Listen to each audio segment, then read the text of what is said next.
Blake James is no longer running the ship, the athletics program at the University of Miami. Cam certainly did a nice job here in recent weeks of outlining the substandard performance, not just from the football program, but across the board with few exceptions. And so the move was finally made. And rightfully so. I said before we started recording, fireable offenses are not just for coaches. Leadership also was not where it needed to be. And I don't know, it's maybe a month and a half, 2 months ago now, but, on the show, pulled up his wiki page or his page on the Miami Athletics website and everything. And it's like, hey, it started at, development or in the ticket office and things like that. And I mean, that seems more his speed, to be perfectly honest. Development, i.e. getting donations, good at that. Selling tickets and going through ticket programs to increase, whatever, key performance indicators that you want to have in that for your school at that time. Maybe those things, but running an athletic department clearly is a bridge too far, or was a bridge too far for Blake James. And you can look back at just, when he hired Manny Diaz, how that went about happening. You know what I mean? I struggle to see many other athletic directors who would have done something like that, where Mark Richt resigns and 13 hours later or whatever it was, you have, a candidate, who's not interior promoted because he was gone already. He had signed, he was at Temple, you know what I mean? Not just interim for the, time being or but like, no, this is the guy, this is the direction we're taking the program in. That brought questions. And, the performance of the athletic teams, women's basketball had a really good season 2-3 seasons ago. They haven't replicated that for a variety of reasons, even though they've had many of the same players and coaches. What's going on there? Baseball's been abjectly terrible. Men's basketball, abjectly terrible. Football, you see what it is. And, all that's under the direction of the athletic director, under the purview and leadership supervision of the athletic director. And with all due respect to Blake James as a person, his performance as athletic director was also substandard and he needed to go. And, again, fireable offenses are not just for coaches. And I expected Manny Diaz to be gone already by Halloween. He did have those, couple 3 wins in there that pushed it a little bit back. But I don't see any way that you can bring him back with a roster that was ready-made for 10 wins. And even if 10 wins or more, it was, and the schedule to set up with that, even with Alabama there, yeah, okay. But, 10-1 in the other 11 games is not outside the realm of possibilities if he plays the level of talent that's on the roster. And the coach could not do that. And coach has not been able to make that happen. And the coach was hired and employed by the athletic director. That's just what it's going to be, bro. And, I had a great point I was going to make. I remember. The main thing, even more than right now, that told me that this job was too big for Blake James was 2015 when he came out and stated clearly, Al Golden will not be fired this year. We're going to go with him to the end of the year. Boom. And then Clemson happened the week after, 2 weeks after that statement. And then the board of trustees and everybody said, hey, look, worst loss in program history, 58-0. It was a literal name your score game for Clemson. They could have scored 80, literal 80, and it wouldn't have been a stretch. He got to go. And it took that level of futility from the program to engender the action that everybody already knew needed to happen, right?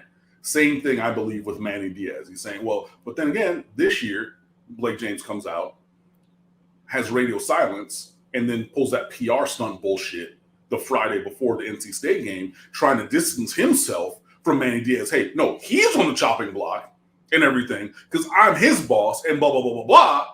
And it was one of those medium fish eats small fish, and then large fish eats medium fish, and then shark eat. It was one of those things because, yeah, medium fish trying to eat the small fish, and he didn't look behind him and see that the big fish was behind him. And that's what ended up getting him got.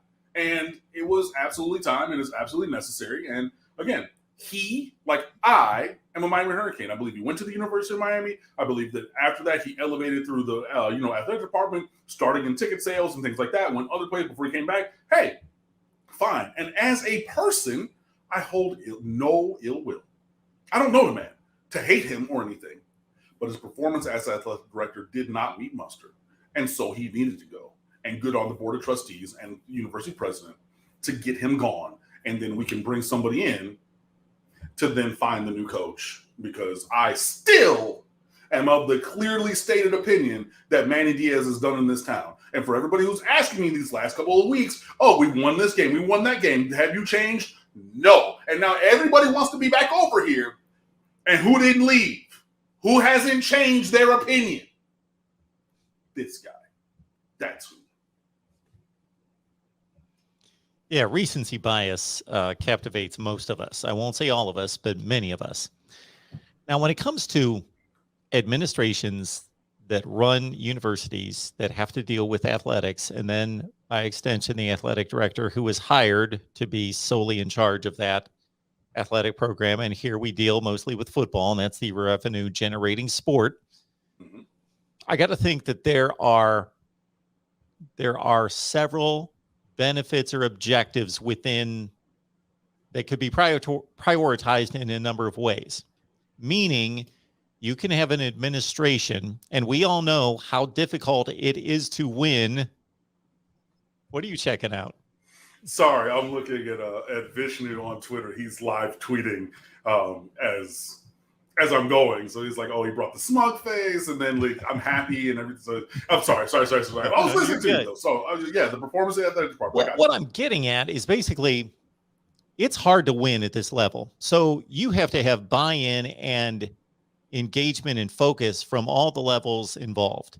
Mm-hmm. They have to be dedicated to winning. We want to be an elite football program. Let's do it. Let's do all the things required here.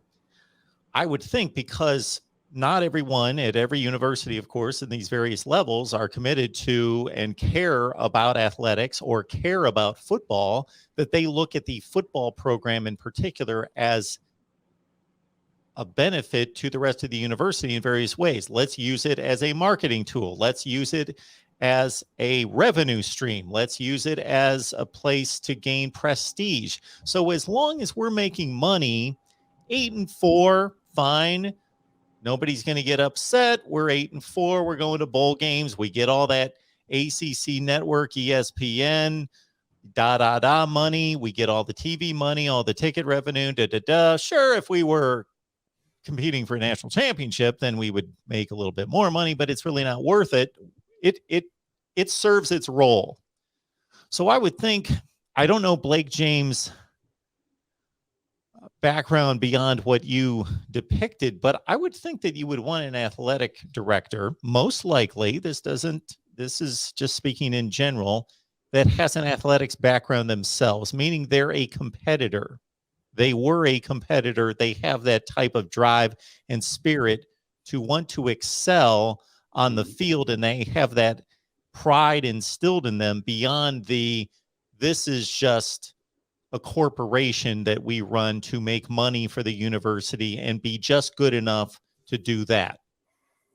Yeah, no, I mean, and it could be tiddlywinks, it could be spelling bee, it could be, marching band, choir, thespians, it didn't have to be football. But yeah, that competitive spirit of we're going to be the best. We're not going to accept just numbers on a check sheet. There's people in the world of business who, like they run and it's just the bottom line of whatever their checks and balances or their accounting sheet is. That's the entire story. In the world of athletics, that is not the entire story. You play to win the games, and you have to have that mentality, and yeah, it's just not been present at Miami. And you brought up 8-4, and let's just say 8-4, 2/3 winning percentage. And you can be, fairly decent and continue to maybe have a big game here, big game there, get to a decent bowl game, maybe win that bowl game, right? Even if that is not the standard. Oh, we're going to call it.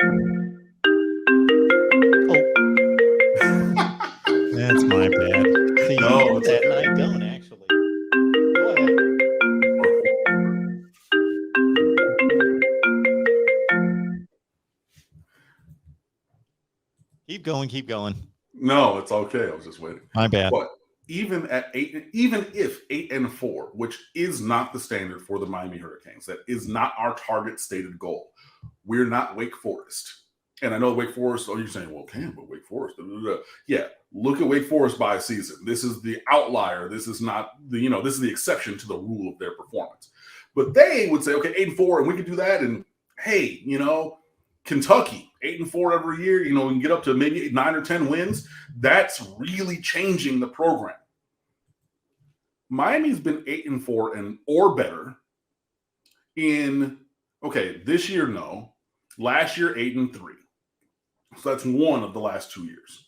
6-7, 7-6. So that's once in 4 years. 10-3, twice in 5. 9-4, 3 times in 6. 8-5 with a loss in the bowl game. That's 2015. Okay, so that's 4. 6-7, no, 9-4. Okay, 7-5, 6-6, 7-6, 9-4 and 09. Okay, that's 6 times in the last 13 years. 7-6, 5-7, 7-6, and then you're back to 05. So even by setting 8-4 for relevance and halfway decent performance to a bowl game, and we'll see what happens from there, as the floor of decent performance for your program, you've had that in fewer than I don't even know what that math was, 6 out of 17 or whatever that I call. So you're talking a third of the time since 05? Come on, man. And I know you're talking about, and I've seen people say, other athletic directors and everything. The other athletic directors were bad as well. That's fine. I mean, I'm not out of line by saying that. Their performance was substandard as well. But we're not even in a general situation talking about, okay, this is what halfway decent mediocrity is over the course of time for a program. Miami can barely, actually not even, claim that as the level of success. Such is the nature of our discontent. This is the failing of this program over time. Go look it up. And you cannot tell me, to Mark's point, that you have leadership who is focused on performing excellence, and those are the results. Miss me with the APR stuff. Did I graduate with honors from the University of Miami? Absolutely. Is academics important? Absolutely. I was a teacher for 15 years. Right? You know this about me. But that's not on the field performance. There are other things as well. So those things could be good. Are you being good citizens? Have we had less or fewer arrests and legal incidences and things like that? Yes, and you want to run that kind of program. But you also want to run a program that wins games. And that's not been happening.